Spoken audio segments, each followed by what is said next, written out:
우리 함께 성경 찾아 읽겠습니다. 예레미야 애가 5장입니다.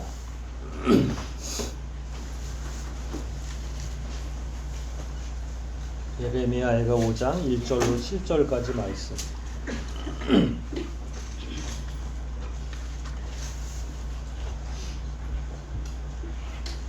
한 절 한 절 교독하고 마지막 7절 말씀은 합독하도록 하겠습니다. 예레미야 애가 5장 1절부터 7절까지 말씀입니다. 제가 먼저 읽기를 시작합니다. 여호와여, 우리가 당한 일을 기억하시고 우리의 치욕을 보소서. 우리가 이산으로 물려받은 재산이 낯선 사람의 손에 넘어가고 우리 집들도 외국인에게 돌아갔습니다. 우리는 아버지 없는 고아가 되었으며 우리 어머니는 다 과부 신세가 되었습니다. 우리는 물을 마시는데도 돈을 줘야 하고 때려도 비싼 값에 사야 합니다. 우리를 쫓는 자가 바싹 다가왔으므로 우리가 피곤하나 쉴 수가 없습니다. 우리는 먹을 것을 충분히 얻기 위해 이집트와 아시리아에게 굴복하였습니다. 같이 읽습니다. 우리 조상들은 범죄하였으나 심판이 내리기 전에 죽었으므로 우리가 대신 그 죄의 대가를 받고 있습니다. 아멘.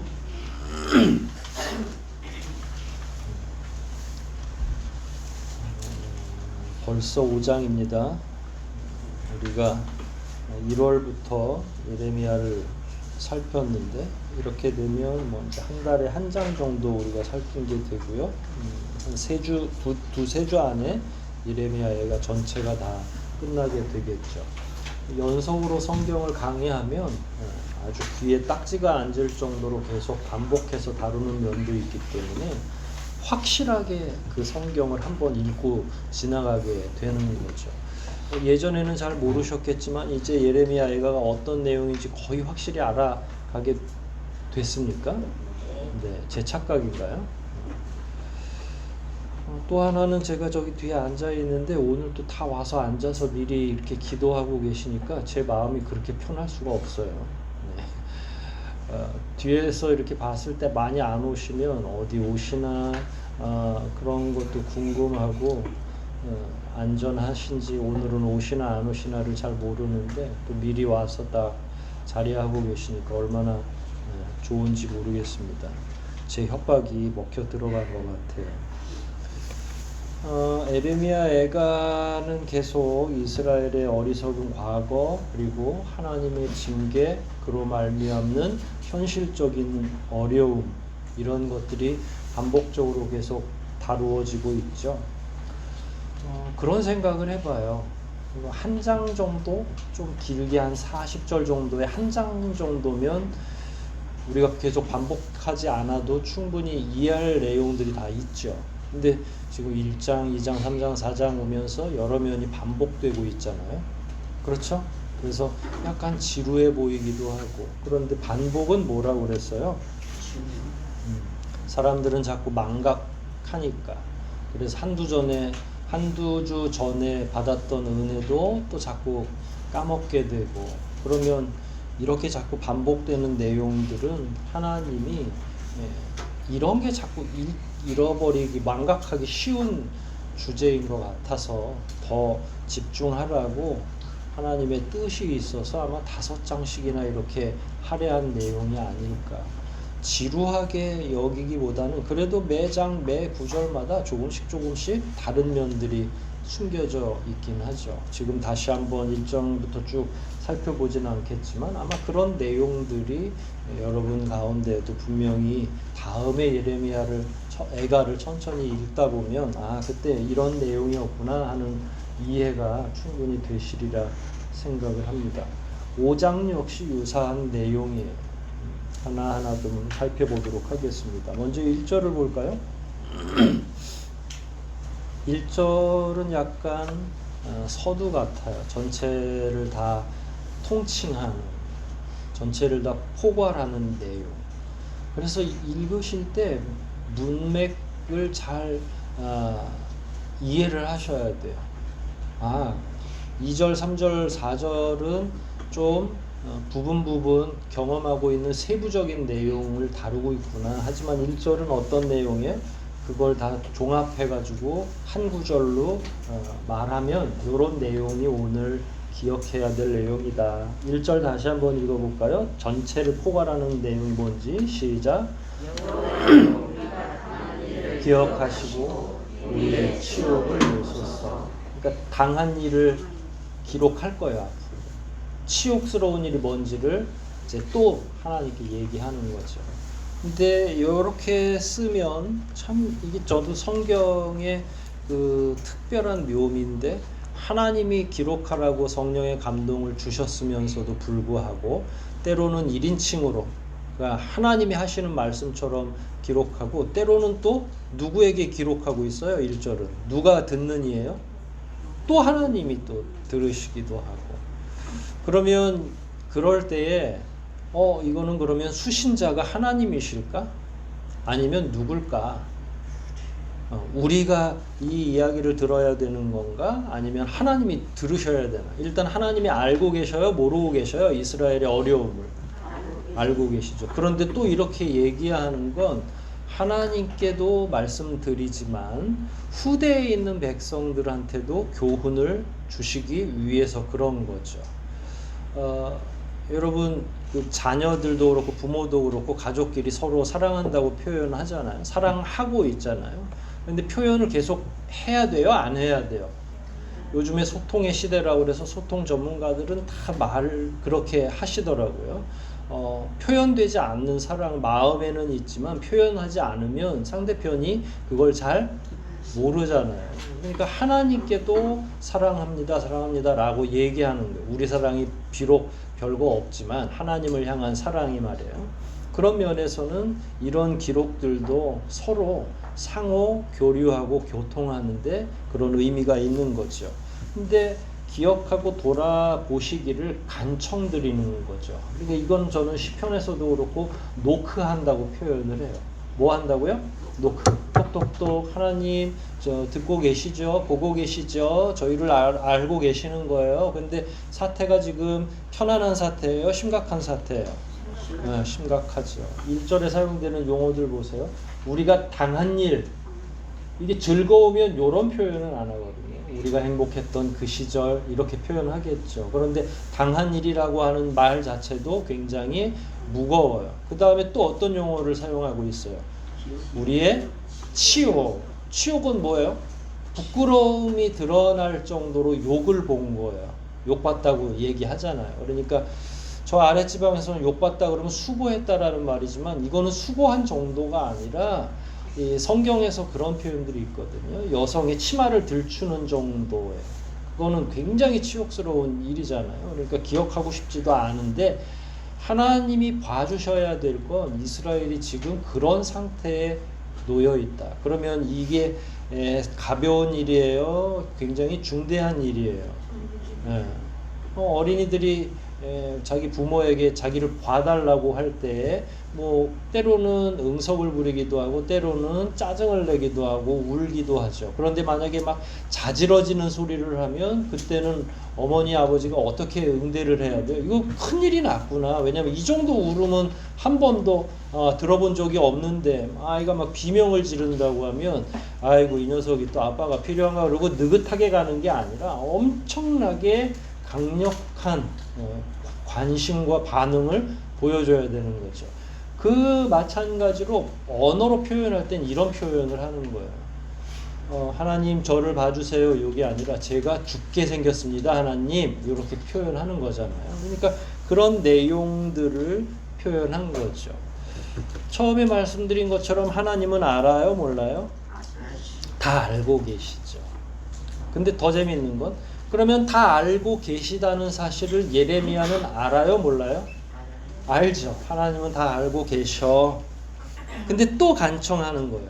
왜 그럴까요? 하나님도 알고 계시고 하나님이 알고 계시다는 사실을 또 기록자도 알고 있어요. 그럼에도 불구하고 하나님 주무시지 마세요 라고 표현하잖아요. 하나님 우리를 돌보아 주세요 라고 얘기하잖아요. 답답해서 그럽니다. 왜 답답해요? 회복의 기간이 빠른 시간 안에 우리가 회복됐으면 좋겠는데 회복이 빨라질 것 같아요. 여러분 이스라엘 백성들이 바벨론에 몇 년 동안 포로로 잡혀갔어요? 정확히는 아니지만 70년 동안. 그럼 명 짧은 사람은 대가 몇 번이 바뀌는 거예요? 이 당시에는 2대, 3대가 바뀌는 거예요. 그러니까 회복이라고 하는 게 전쟁에 한 번 지고 다음 해부터 회복된다? 그건 불가능한 거죠. 대한민국이 일제 잔재와 6.25 다음에 엄청난 속도로 회복한 거죠. 60년대, 70년대, 80년대까지 고도의 압축 성장을 했다, 이렇게 표현을 하는 거예요. 3, 40년 만에 고속도로를 놓고 자동차를 만드는 나라예요. 근데 이거는 성경 역사에도 없는 일이에요. 이렇게 되기가 쉽지 않아요. 그때 우리나라를 원조했던 터키나 이런 나라는 표현하기는 미안하지만 이제는 대한민국이 훨씬 더 잘 살게 된 거죠. 이거는 기적 같은 일이고 보편적인 일은 아닌 거예요. 이스라엘은 당시에는 지금보다 더 그렇게 획기적인 변화가 어려우니까 70년 다음에 느헤미야나 다른 사람들이 귀국했을 때는 여전히 그때도 마음이 무너질 정도로 아무것도 할 수 없는 그런 상황.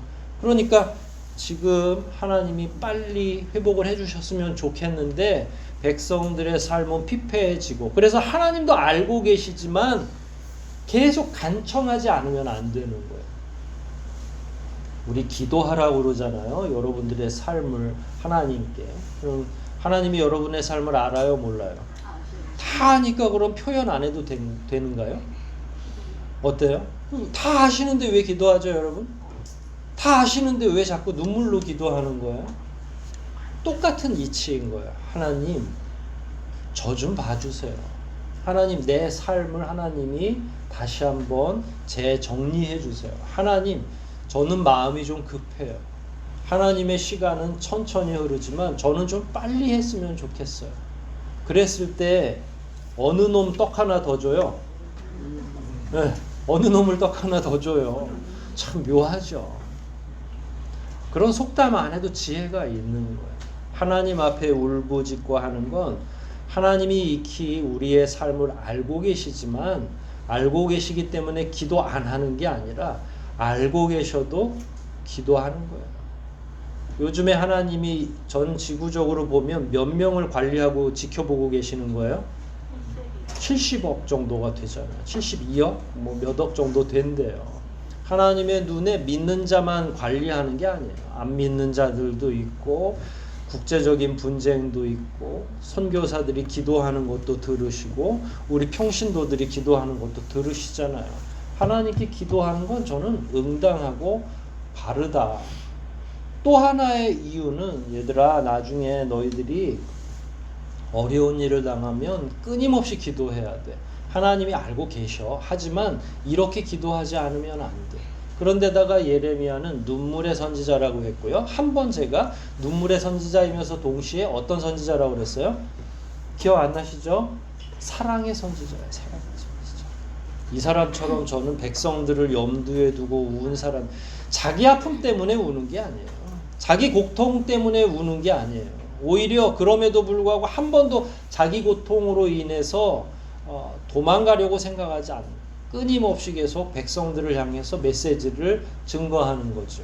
그러니까 전쟁 때 자기 한 몸 번사하는 건 괜찮은데, 결혼도 안 했다고 그랬잖아요. 자식도 없고 자기 혼자니까 그냥 멀리 떠나버리면 되는 거예요. 그럼에도 불구하고 떠나지 않고 자기 눈에, 자기 마음에 누구를 품고 있는 거예요, 여전히. 이 기도가 누구 때문에 하는 거예요? 만약에 자기만을 위한 기도면 내용이 바뀌어야죠. 하나님, 저에게 오늘 일용할 양식을 주세요. 내가 배고파요. 나 때문에.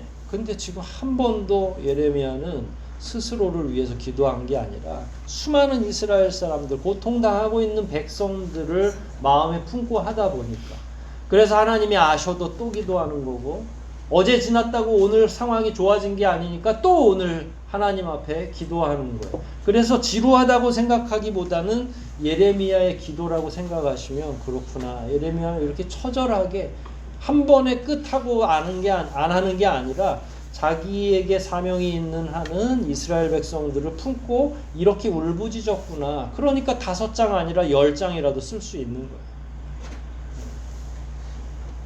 1절 보면 아까 읽었던 용어 가운데 치욱이라는 용어가 있죠. 이게 이스라엘 백성들이 당하고 있는 어려움이에요. 전쟁으로 인해서 밑바닥을 보인 거예요.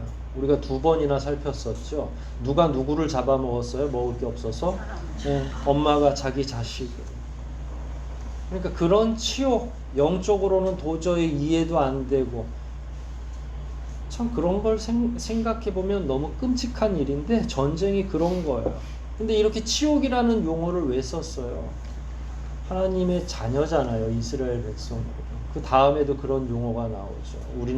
우리는 다 고아가 됐고 우리 어머니들은 다 과부가 되었다, 이런 표현이 있잖아요. 미우나 고우나 이스라엘은 누구의 자녀예요? 하나님의 자녀예요. 여러분들하고 의절하고 살아도 여러분의 가족이 치욕을 당할 정도면 여러분이 그거 꽃이라고 생각하시면 안 돼요. 그거는 그리스도인의 성품이 아닌 거죠. 그러면은 우리랑 의절했어도 이게 이스라엘 백성과 하나님은 죄 때문에 지금 가로막힌 거예요. 하나님이 화가 많이 나셨어요. 하지만 누구 자식이에요? 이스라엘은 하나님 자식이잖아요.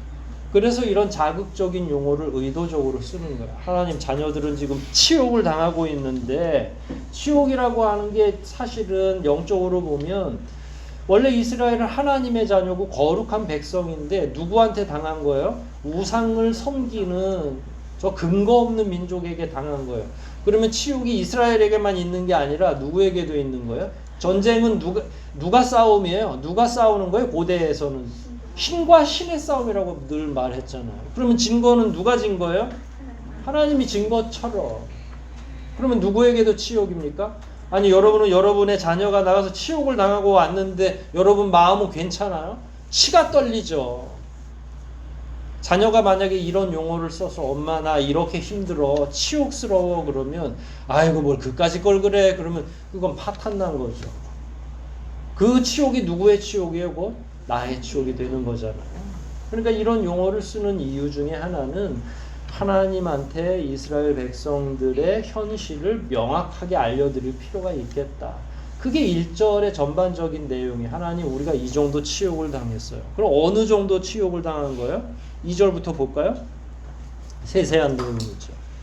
2절 제가 읽을게요. 우리가 유산으로 물려받은 재산이 누구에게 돌아갔어요? 믿지 않는 이방 낯선 사람들에게 손이 넘어가고 우리 집들도 이방인들에게 돌아갔습니다. 원래 재산이 여러분 다 뺏기면 다 뺏겨 보신 분도 있을 거고 절반쯤 막 날아간 것도 있고, 여러분들이 예전에 부모님으로부터 물려받았던 집들을 여러분들이 관리 잘못해가지고 날아가는 경우도 있죠. 그러면 마음이 어떻겠어요? 그 집을 또 보고 싶겠어요? 완전히 마음이 회복되기 전에는 절대로 되돌아보고 싶지 않죠. 그런데 누구에게 넘어갔어요? 할례받지 못한 이방인들에게 그게 넘어간 거죠. 그게 1절에서 말한 치욕이라는 거예요. 하나님의 거룩한 백성의 모든 것들이 다른 이들에게, 그것도 믿지 않는 이방인들에게. 그런데 2절에 특별한 용어 하나가 있어요. 처음에 나오는 용어예요. 우리가 유산으로. 유산은 당대에 이룬 게 아니죠. 이거는 기업이라는 말과 똑같은 말이에요. 기업은 언제부터 내려온 거예요? 거슬러 올라가면 이스라엘 백성들이 늘 기도할 때 하나님을 누구의 하나님이라고 불러요? 아브라함과 이삭과 야곱의 하나님, 다윗의 하나님, 이렇게 표현하잖아요. 유산은 그런 거예요. 그럼 아브라함까지 만약에 거슬러 온다 그러면 이건 기업이라고 했고, 기업은 뭐가 전제되냐면 언약이 전제되는 거예요. 그러니까 단순한 땅을 뺏기고 집을 뺏긴 게 아니라 이 언약의 증거들이 다 깨져버린 거예요. 물론 잘못은 이스라엘 백성들이 한 거죠. 그런데 그 하나님이 주신, 하나님과 우리 사이에 맺어진 언약의 상징처럼 보여졌던 땅, 여러분 가나안을 정복하고 땅을 하나님이 이스라엘에게 뭘로 주신 거라고요? 기업으로. 누구누구에게 줬어요? 12지파, 13지파에 똑같이 균등하게 그 사람들의 인구와 상황에 맞춰서 어느 때에는 더 넓게. 그럼 왜 넓게 줬어요? 두 가지 이유예요. 인구가 많던지 그 지역이 쓸모 있는 지역이 많이 없을 때 비례해서 다 하나님이 아주 가장 적절한 방식으로 뭘로요? 기업으로. 기업은 뭐가 전제된다고요? 언약이, 약속이. 그러니까 이건 보통 건물이나 보통 땅이 아닌 거예요. 그걸 누구에게 뺏겼어요? 이방인에게. 할례받지 못한. 이런 정서가 그 안에 이렇게 사이클처럼 아주 복잡하게 용어 하나를 쓰지만 그 용어가 가지고 있는 무게감은 남다른 거잖아요. 하나님을 자극한다기보다는 자기들의 상황이 언약의 기초에서 하나님이 해주셨던 그 모든 것들이 이제는 다 깨졌습니다. 이방인의 소유가 됐습니다. 그러면은 안 도와주려고 하다가도 빨리 하나님이 풀어주셔야 되는 거죠. 근데 하나님은 처음부터 약속하셨잖아요. 몇 년을 포로로 잡혀갔다 와야 된다고 말씀하셨어요? 70년. 만수는 채워야 되는 거죠. 그럼 70년 갔다 오면 건물이 막 세워져 있고 그래요? 그렇지 않죠. 그걸 또 본인들이 세워야 돼요. 누구 때문에? 네, 내 죄 때문에. 우리의 죄 때문에. 오늘 7절에 보면 조상으로 얘기하긴 하지만 나의 죄 때문에 그렇게 되는 거죠. 모든 것이 초토화되고 이젠 이방인의 소유가 된 게 치욕이라는 거예요. 1절에서. 3절은 그래서 집도 잃고 거처도 잃고 이런 사람들을 뭐라 그래요? 전쟁에서 부모도 잃었어요. 그러면 어떻게 되는 거예요? 고아가 되고. 그럼 엄마들은요? 다 과부 신세가 되었죠. 이건 직설적이죠. 여러분 전쟁이 일어나면 제일 먼저 노약자를 죽이는 게 아니에요. 전쟁에 참여할 수 있는 남자 장정들을 먼저 죽이는 거죠. 그렇지 않겠어요? 그럼 누구만 남는 거예요? 고아하고 과부가. 6.25 전쟁 이후에 제일 많이 세워진 기관이 뭐예요? 고아원이에요. 되돌이켜 보면 똑같아 역사라고 하는 게. 지금은 고아원이 많아요, 적어요? IMF 때 많았었어요. 그렇게 입소하는 아이들이. 그러니까 예전에는 양 부모가 다 돌아가신 걸 우린 고아라고 했죠. 근데 요즘에는 그렇지 않고 위탁되는 아이들이 가정이 파괴되거나 엄마 아버지가 아이들을 양육할 수 없는 상황에, 그러니까 경제적으로. 그래서 데리러 오겠다 하지만 경제적으로 한번 무너지면 회복이 쉬워요, 어려워요? 쉽지 않잖아요. 그러니까 예나 지금이나 비슷한데 여하간 전쟁의 참상을 직설적으로 말한 거죠. 하지만 여기엔 은유적인 영적인 표현도 있어요. 원래 아까 이스라엘의 아버지는 누구라고 그랬어요? 이스라엘의 아버지는 하나님이죠. 그러니까 하나님은 구약에서 아버지이자 남편으로 표현하셔요. 이스라엘 백성들 하나님을 아버지라고 부르는 게 그게 당연한 일인 거예요. 그러니까 교회를 처음 나온 사람들은 깜짝 놀라죠. 하나님을 자꾸 아버지라고, 내 아버지는 육신의 아버지 따로 있는데 잘 이해가 안 되는 거죠. 이 전통이 있는 거예요. 성경의 전통이 오랫도록 지금까지 내려오는 거예요. 하나님은 아버지라고 부를 수 있는, 이건 이제 특권이 되는 건데, 네, 지금 이렇게 표현한 건 원래 가정은 누가 지켜야 돼요? 구약시대. 지금은 엄마 아버지가 똑같이 지킨다고 생각하죠. 이게 여성 인권들이 올라가고, 지금은 그렇게 표현하지는 않지만 예전엔 당연히 모든 가정의 경제라든지 일종의 통솔하는 거를 누구의 몫으로 둔 거예요? 아버지의 몫을. 그러면 이제 육체적인 아버지는 죽었다고 하지만 영적으로 이해하자면 이 책임은 지금 누구한테 있는 거예요? 하나님이 아버지 역할을 좀 잘 해주셨으면 좋겠어요 라고 하는 뜻도 이 가운데 포함되어 있는 거예요. 근데 그건 하나님이 익히 알고 시작을 하신 거잖아요. 징계하기로 했을 때 너희들은 더 이상 내 자녀가 아니야. 하나님이 선지자의 자녀들의 이름을 로암미라고 지은 적도 있어요. 너희들은 내 백성이 아니다. 부정을 하는 거죠. 왜냐하면 내 백성은 거룩해야 돼 라고 하는 하나님의 전제가 있는 거예요. 그러니까 하나님이 직무유기를 하는 게 아니라 누가 그 품이 싫다고 떠난 거예요? 자식들이. 신약에서는 그게 탕자의 정신으로 나온 거예요. 하나님 싫다고, 아버지 집 싫다고 도망가 버리는 거. 그게 실제 생활에도 있을 수 있는 일이지만 은유적으로 보면 하나님의 품을 싫다고 떠나버리는 거. 그걸 우리는 탕자라고 하는 거예요. 구약에서의 지금 이스라엘 백성들이 처한 아비 없는 자식처럼 치욕을 당하고 천대를 당하고 있는 거예요. 근데 이 관계는 누구 때문에 깨진 거예요? 하나님이 깨신 게 아니라 이스라엘 백성들이 하나님 품 싫다고 그 관계가 다 깨진 상태죠. 그 깨진 상태가 비참하게 이스라엘 백성들에게 드러나고 있는 거예요. 전쟁은 모든 일상을 다 파괴하죠. 전쟁 나면 어떻게 될 것 같아요? 지난 수요일이에요? 언제예요? 경계경보 울린 거. 어때요? 놀래긴 놀랬죠. 근데 다 대피하라고 그랬는데 어디로 대피하라고 그러는지 밑도 끝도 없죠. 또 안 올린 것보단 낫다는 분들도 있는데 이러다가 이제 나중에 늑대소년 되면 하긴 뭐 저도 자조적이긴 하지만 어디로 피하겠어요. 차 끌고 나가면 어떻게 되겠어요? 피한다고 어디 시골로 갈 수 있어요? 이제는 불가능한 거죠. 끔찍한 일인 거예요. 만약에 전농동 쪽에 폭탄 하나 떨어지면 어떻게 될 것 같아요? 끔찍한 상상이긴 하지만 무슨 일상이 남아있어요. 다음날 출근할 거예요? 일상 자체가 예전하고 달라요. 그래서 긴장을 자꾸 이 대한민국 땅에서 완화해야 돼요.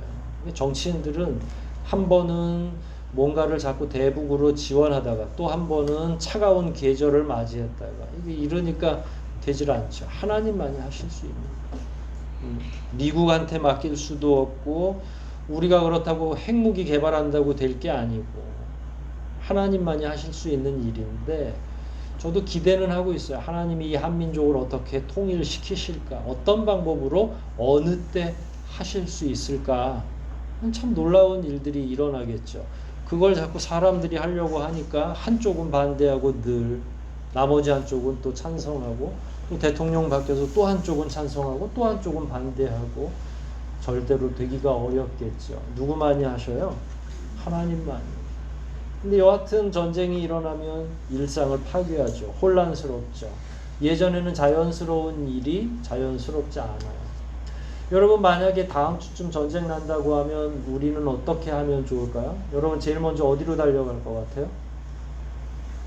마트로 달려가야죠. 다음 주니까 전쟁은. 마트로 왜 가요? 뭘 사려고? 라면하고 라면은 물 없이 끓여요? 물을 사야죠. 생수하고. 그래서 전쟁이나 뭔가 어려움이 생기면 전부 물을 식수하고 라면을 사가는 거예요. 또 잘 하셔야 돼요. 또 전기 잘 들어온다고 착각하시면 안 되고요. 전화 이제 못 쓰게 될 거고. 모든 게 다 기간통신망이니 뭐니. 그러니까 일상적일 때와 일상적이지 않을 때가 완전히 달라지는 거죠. 본문으로 볼게요. 4절이에요. 전쟁이 났는데 일상적으로는 뭔 물 마시는데 아까 물 사러 간다고 그랬잖아요. 똑같아요. 예전이나. 물 마시는데도 돈을 주어야 하고. 왜 그럴까요? 샘을 끊어놓든지 그래요. 왜냐하면 이스라엘이 다시 일어나면 안 되니까. 그걸 다시 수로를 복구하고. 그러니까 전쟁에 참전했던 바벨론 군대가 싹 빠져나가고 못만 나가는 게 아니라 전부 못 쓰게 만들고 빠져나가요. 못된 짓을 다 해놓고 빠져나가는 거잖아요. 성문은 다 불태워버리고 성벽도 다 깨트려버리고 그러고 나서 물 뭐 할 것도 없이 다 뜯어버리고 불태워버리는 거예요. 그런데다가 땔감도 비싼 값에 사주어야 되는 거예요. 그런데 위에서는 누가 없어요? 남편이 없잖아요. 원래 이런 일은 누가 하던 거예요? 남자들이 하던 일이에요. 육신적인 고통은 다 육신적인 일들은 남자들이 감당했는데 다 죽어버렸으니까 노동력이 부족하죠. 물자가 부족하죠. 공급이 부족하니까 가격은 올라갈 수밖에 없잖아요. 수요자는 많은데 먹고 살아야 되는데 특히 먹을 게 없으면 물이라도 먹어야 되는데 물도 이제는 돈 주고 마셔야 되고 말할 수 없는 고통이 많아지는 거죠. 수요보다 공급이 많을 때는 가격이 낮아지지만 공급이 부족하면 가격은 천정부지로. 근데 돈이 있어도 살 수가 없잖아요. 전쟁터에서 어떻게 사요? 비싸서 물건도 살 수가 없고 이런 것도 역시 비참해지는 거예요. 그 다음에는 5절이에요. 먹을 게 없으니까, 자기 나라에 먹을 게 없으니까 어디로 가야 돼요? 주변에 이제 여러 곳으로 흩어지기 시작을 하는 거죠. 원래 이스라엘 백성들은 유목민의 후예래요. 그러니까 양치러 막 여기저기 가는데 뭐 양도 없어. 예루살렘 안에서는 더 이상 사람이 너무 많아가지고 다 전쟁 피해자만 있으니까 먹을 게 없으니까 다른 지역으로. 그런데 이게 이스라엘 백성들이 막 때로 몰려다니면 나중에 전쟁의 위협이 또 되니까 거기까지 막 쫓아다니면서 힘들게 하는 거예요. 늘 어디로 가는. 그래서 거기 마지막에 표현이 5절이에요. 우리가 피곤한데 쉴 수가 없다. 참 인생이 이럴 때가 많이 있죠. 우리가 뭘 부귀영화를 누리려고 열심히 일하는 건 아닌데 왜 이렇게 피곤하게 살아가고 있는지. 쉬는 날이 있어요, 없어요? 언제 쉬어요? 네. 어떤 두 가지 파가 있어요. 죽으면 뭐 계속 쉴 건데 그래서 막 열심히 일하라고 얘기하는 분들이 있고, 자조적인 표현으로 아유 죽으면 죽어서야 쉬지 뭐 쉬겠어 우리 인생이라고 생각하는 분들이 계시죠.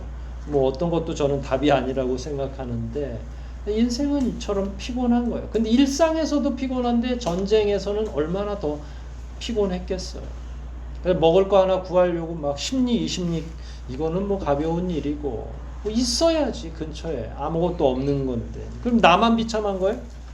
이스라엘 백성 전체가 다 막 뿔뿔이 흩어지고 여기저기 먹을 걸 찾아서 다니지만 가까운 지역을 두루 아무리 살펴도 찾을 수도 없는데 또 가끔 막 바벨론에서 쫓아오는 거예요. 힘들게. 그런데다가 이제 이스라엘이 망하고 나니까 주변에 잡족들이 자꾸 깐족거리거나 찝쩍찝쩍 거리는 거잖아요.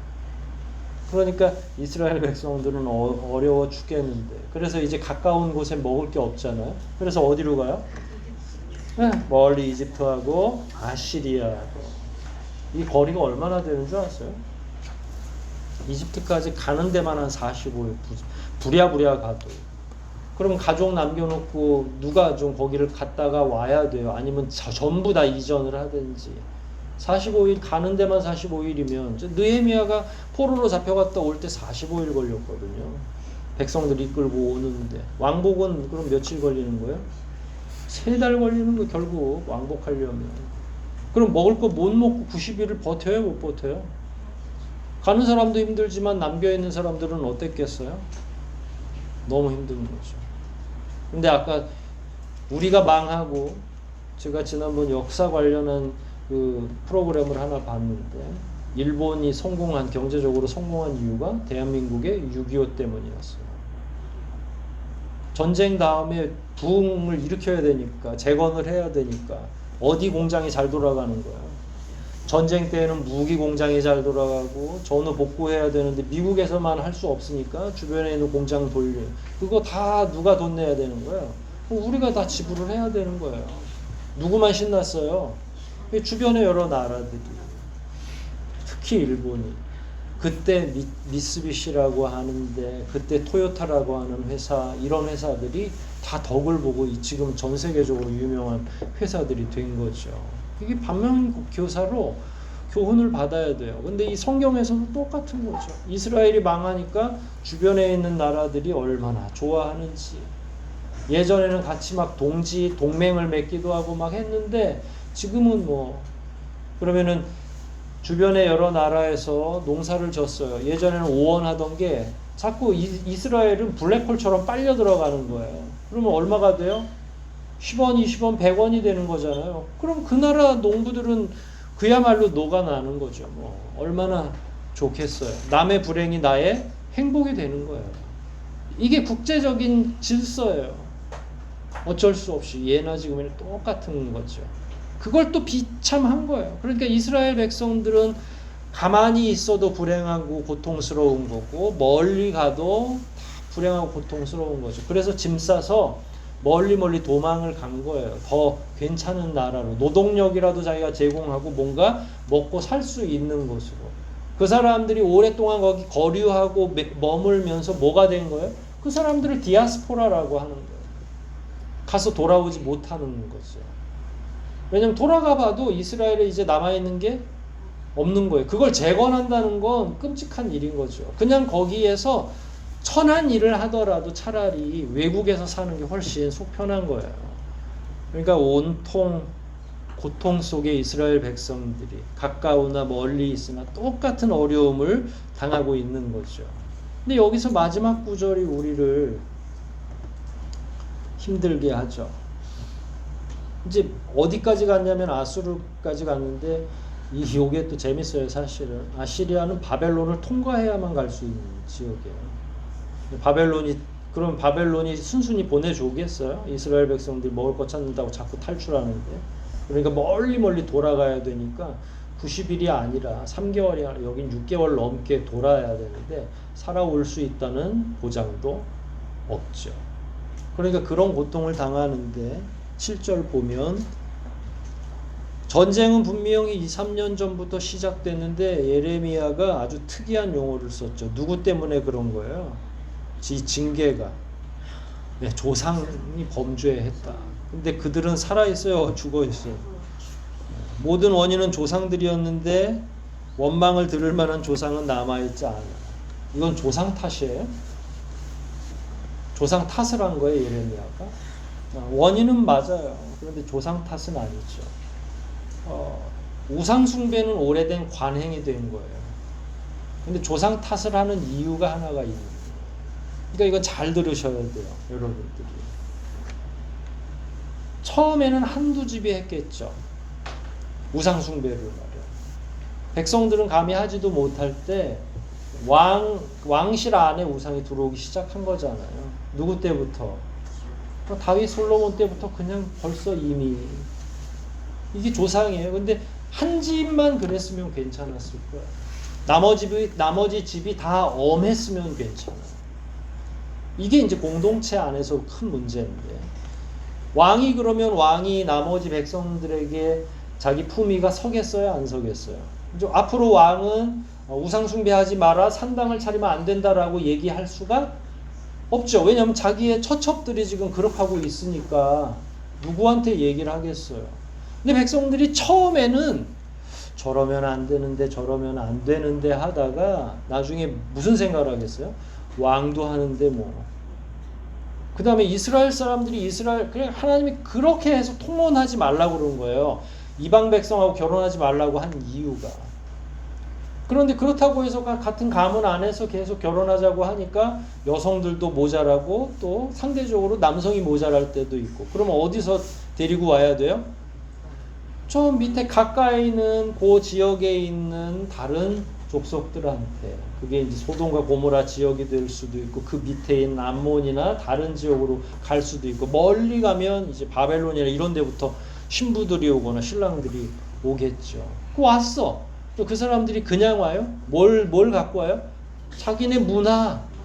근데 문화 안에 그 당시의 문화는 항상 우상 숭배와 관련돼, 신과 관련돼 있는 거예요. 그래서 들어올 때 그냥 오는 게 아니라 나는 내 신을 섬길게요. 이렇게. 왜냐면 그래 알았어. 그냥 뭐 결혼이 중요한 거지 뭐 그까짓 거 어떤 신을 섬기든지. 이런 문화가 용인되기 시작을 한 거예요. 그러면 그게 누구에게 다 점점 많아지고 더 집중되겠어요? 그러니까 예레미야가 하는 말은 이스라엘 백성들이 망할 때쯤이면 뭐 건강하고 깨끗했는데 조상 때문이에요 라는 게 아니라 조상 때부터 시작된 우상 숭배가 예레미야 때는 이제는 도저히 회복할래야 회복할 수가 없는. 그래 공동체라고 하는 게 이게 어려운 거죠. 많은 이들이 무죄일 수도 있어요. 유대인들 가운데. 그 전쟁 때 그래도 경건한 자들이 있을 수 있죠. 하지만 그럼에도 불구하고 조상 때부터 이어져 있는 우상 숭배가 이스라엘 백성들을 초토화시키는 거죠. 하나님은 연좌제를 하지 않아요. 부모의 죄를 자식에게 묻지는 않아요. 그랬으면은 뭐 여러분들의 뭐 알고 봤더니 저희 집안이 예전에 제 조상 중에 조선시대 말에 기독교가 들어오는 걸 그렇게 반대하신 조상님이 계시대요. 저희 김가중에서 우리 딸이 찾아냈는데, 그래서 내가 이 시대에 이렇게 고생을 하나 싶은데, 만약에 그랬으면 멸문지화를 당해야죠. 만약에 연좌제를 하셨으면 하나님. 하지만 구원은 다 1대1이에요. 조상이 아무리 험하게 살아도 저하고 여러분이 거룩해지면 괜찮아요. 그런데 이스라엘이 그걸 못하는 거예요. 예전부터 쌓였던, 그리고 나만이 아니라 공동체 안에 누적되어 있는 그런 불건전하고 불온한 우상숭배의 사상이 아무도 해결할 수 없을 정도로 누적이 되는 거예요. 하나님은 연좌죄는 아니지만 그럼에도 불구하고 죄를 방관할 정도로 수수방관하는 분은 아니에요. 공의로운 분이죠. 사랑은 사랑이고 자비는 자비고 기다림은 기다림이지만 하나님은 죄를 항상 눈여겨보고 계시는 거죠. 여기서 가장 큰 문제는 조상들의 잘못된 행태가 후배들의 삶에 지대한 영향을 끼쳤다라고 하는 건데, 후배들도 큰 어려움을 가중시켰지만 시작은 누가 한 거예요? 결국 조상들이 한 거죠. 이게 공동체의 필연적 결과인 거예요. 그러니까 여러분들이 잘못 들이는 영적인 습관 하나가 하나님이 막 따져서 네 탓이야 라고 망하게 하는 게 아니라, 그 습관이 대대로 그 가정 안에 머물러 있으면, 문화로 자리하고 있으면 그 가정은 마치 연좌제처럼 보이는 거예요. 겉에서 봤을 때. 하나님이 아버지의 잘못을 자식에게 묻는구나라고 표현되지만 실제로 그게 아니라 아버지가 열어놓은 잘못된 문화가 자식들도 그 부분에 있어서는 느슨해지기 시작하는 거예요. 그럼 그 잘못은 아버지 잘못이 아니라 누구 잘못이에요? 받아낸 자기 자식이, 자기 자신의 문제인 거예요. 자식의 문제인 거죠. 그래서 신앙 숭배와 믿음의 조상이 중요한 거예요. 웬만한 사명감을 갖지 않으면 안 되는 거예요. 여러분들이 지금 여러분들의 자녀, 또 교회로 보면 공동체니까 우리들의 후배를 놓고 생각한다면, 그래서 자꾸 허용해 달라고 하지를 말고, 지금은 그런 질문을 저한테 하시는 분은 없어요. 목사님, 주일날 요거는 하면 안 되나요? 그러면 나중에 그거 누가 덤택이 써요? 지금 얘기했잖아요. 누가 덤택이 써요? 그런 거 하나하나 허용하면 우리 교회는 나중에 어떻게 될 것 같아요? 여러분의 그 예쁘고 귀여운 자식들, 손자들이 잘 살게 하려면 우리가 모든 걸 자꾸 열어주고 허용하는 게 좋을 것 같아요? 아니면 우리가 조금 피곤하게 살더라도 좀 긴축하게, 좀 타이트하게 사는 게 나을 것 같아요? 솔직히 타이트하게 살아야죠. 그래서 다른 데는 누가 뭐 교인들한테 매일 성경 3장씩 읽으라고 어느 목사 그래 요즘에. 아유, 알아서 읽었지 뭘, 그걸 뭐하러 얘기를 해, 입 아프지. 그냥 신사적으로 하는 거죠. 읽겠거니 하고. 그렇게 되면 그게 누구한테 영향이 가는 거예요? 아, 그냥 신사적으로 하면 읽어야 안 읽어요, 솔직히. 자꾸 잔소리해야 읽죠. 상이라도 줘야 읽지. 목회자가 단상에서 화라도 내야 자꾸 성경을 읽든지 뭘 하든지 할 거 아니에요. 그냥 느슨하게, 아유, 우리 신사적으로 합시다. 그냥 뭐 알아서 그냥 뭐. 그럼 나중에 이제 예배와 자기 개인의 경건의 틀이나 이런 게 다 망가지겠죠. 아니, 워낙이 그걸 잘하는 가정도 있어요. 그런 가정은 끝까지 잘 경건하게 살아남겠죠. 하지만 이스라엘은 전체가 다 망가져 버린 거예요. 누구 때문에? 조상들이 느슨하게 대처한 까닭에. 그래서 후배들이 죄 없다가 아니라 그런 이상한 문화 안에서 오랫동안 자기들이 노출되다 보니까 뭐가 죄인지도 모르는 시대가 돼버린 거예요. 망할 때쯤에는. 예레미야가 얘기하고 있는 건 바로 그거예요. 여러분, 이걸 잘 기억하셔야 돼요. 구원은 하나님과 나 사이의 문제예요. 철저히. 그런데 공동체는 삶의 현장을 공유하도록 되어 있어요. 그래서 교회에 오면 항상 나만 신앙 좋으면 되는 게 아니라 내가 이렇게 행동함으로써 다른 후배들이 어떤 결과치를 얻을까를 고민하면서 하는 거죠. 그래서 하나 결정하는 게 굉장히 어려운 거예요.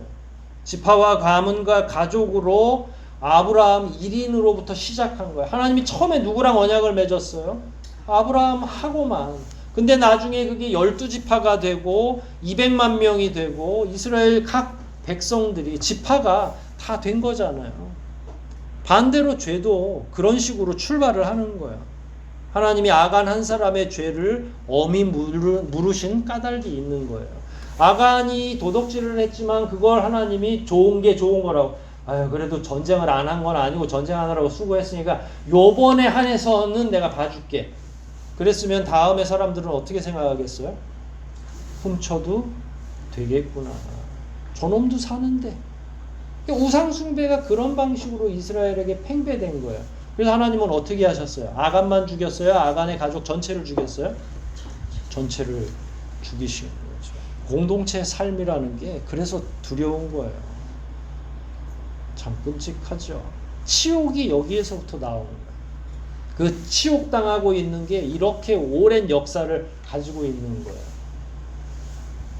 단순하지만 오늘 결론을 한번 생각해 보세요. 여러분들이 우리가 만약에 건강한 신자라면 공동체 안에서는 어떻게 해야 되고 가정 안에서는 어떻게 해야 되는지를 알겠죠.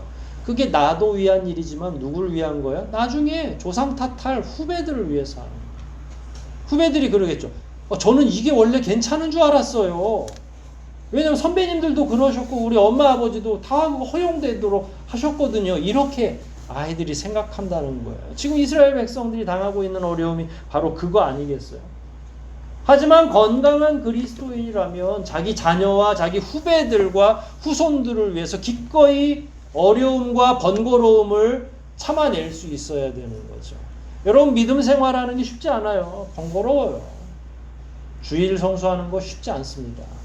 하지만 여러분들이 그것에 대한 허점을 하나하나씩 보이기 시작하면 하나님이 당대에 여러분들을 그것 때문에 주일 성수 안 했다고 막 여러분들을 때리지는 않으실 거예요. 하지만 여러분들이 가장 사랑하는 후배들이, 후손들이, 여러분들의 손자, 손녀들이 당하게 될 거다. 왜냐하면 그런 느슨한 문화 안에서 아이들이 제정신으로 살아가기에는 이 시대가 너무 악하기 때문입니다. 여러분 그 어느 때보다 저하고 여러분이 정신을 똑똑히 차려야 될 때 이 시대는 서울 가면 코 베어 간대더라 하는데 이 시대에는 저하고 여러분 정신을 홀딱 다 가져가 버리는. 그럼 어떻게 살아야 되겠어요? 아유 목사님 그렇게 하는 예전에나 그렇게 빡빡하게 하셨죠. 지금은 다들 그렇게 생각 안 합니다 라고 얘기하잖아요. 그거 다 망하자고 하는 얘기잖아요. 그러면 자꾸 허용하자는 거는 나중에 우리가 저 호박씨 닦아서 한 입에 털어 먹고 후배들은 줄 것도 없는 그런 시대를 만들자는 거잖아요. 자기가 하는 말이 뭔 의미를 가지고 있는지를 명확히 이해하고 얘기를 해야 되는 거예요.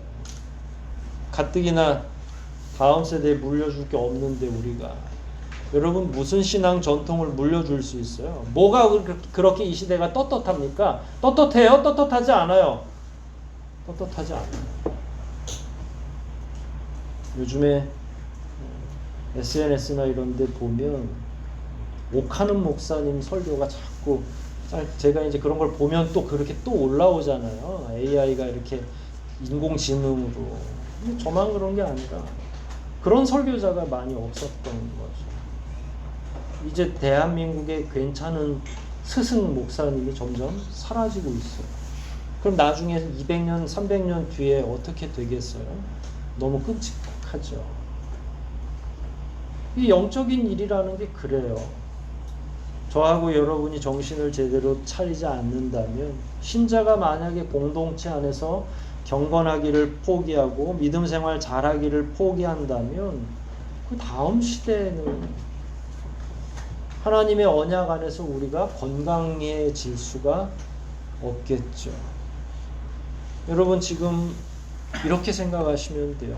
나를 위해서 경건하고 하나님과 더불어 사는 거예요. 하지만 그 영향력은 여러분 스스로가 경건하게 살잖아요. 그러면 나는 나를 위해서 산 건데 그 효과가 어디까지 가는 거예요? 천대까지. 하나님이 항상 약속할 때 악인들은 3, 4대 안에 끝이 나는 거고요. 그러니까 경건한 훈련을 잘 하지 않는 데는 3, 4대 못 가요. 그 믿음이. 하지만 경건한 가정은 그 믿음이 언제까지 갈 것 같아요? 천대를 가는 거예요. 조금 피곤하시더라도, 조금 번거롭더라도 우리가 해야 될 일이 거기 있는 거예요. 결국 우리 후배와 자손들을 위해서 우리가 오늘 사는 겁니다. 나는 살 만큼 살았으면 우리가 더 경건하게 그 일을 해가는 거죠. 자기 삶의 최선, 오늘 일에 헌신하는 거, 그게 모이면 공동체가 사는 거고 후배들이 산다라는 이 사실 오늘 하나 정확히 기억하시고 하나님 안에서 부끄럼 없는 그런 인생으로 계속 살아내시고 다음 한 주도 또 그렇게 말씀 안에 승리하고 돌아오시기를 주의 이름으로 축복합니다. 우리 한번 기도하겠습니다.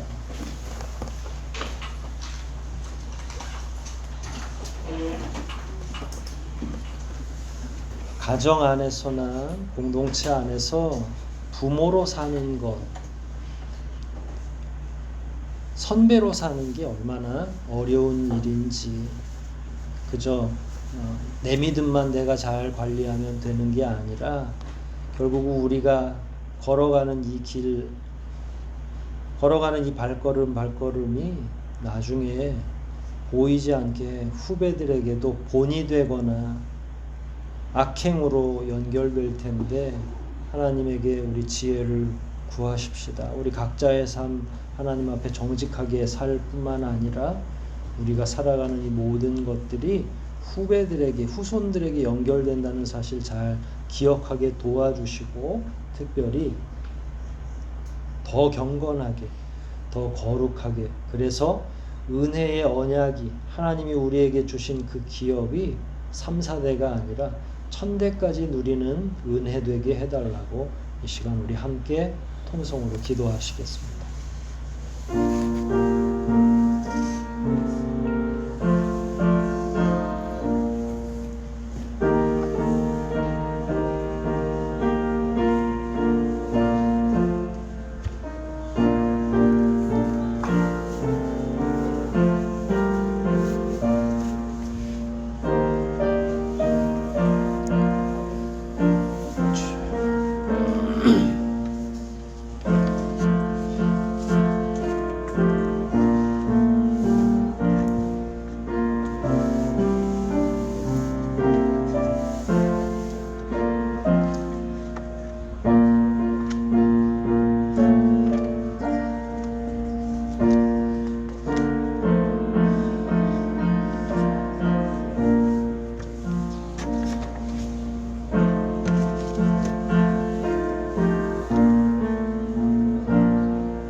하나님 아버지, 우리에게 주어진 하루하루를 더 경건하게 살게 도와주시옵소서.